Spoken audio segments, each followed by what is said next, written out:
کەسەکە دەکوژێ و هەر دێتە ناو ئاو دەگەڕین لە دوی جەنازەیەکە دەدراوە دەگەڕین لە دوی جەنازە ئاسن و مبەریدە و سەلاجە و کەچە پسە ناو ئاو دەدراوە بەڕاستی ئاوێکی پیسە بەغدا شارێکی زەخم و گەورەیە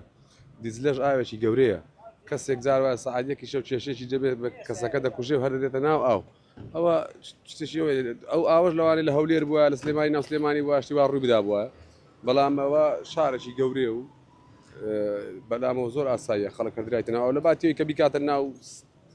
ناو گونیە و بیکاتە جێجکە ناهیدایەتی ناو ئەو چوار کەس بووە ژنێک و ئەمەلێکی هندیەوە کە کەسێکی مەدەنی و زابتێ ئەمن بە درۆنەکە تەبعانەوە زیانم فەحز دەکرد و بەخۆشم بە قەواسەکە 25 دقیقە چوو ببنی هەرچی ئاسنی تو بڵێ لەوێ هەیە هەرچی ئاسن جگە لە ئاوە پیسەکەشی ڕۆژ نەبوو 4-5 تەن ماسی مردی کە تێک چوو بوو نازانم لە شارەکان تکریت و ئەوانەوە هایتە خوارە نازان بەڵام هەمووی بەردەماندا دەهات ئاوێک بەڕاستی پیس و بێ لەزەکە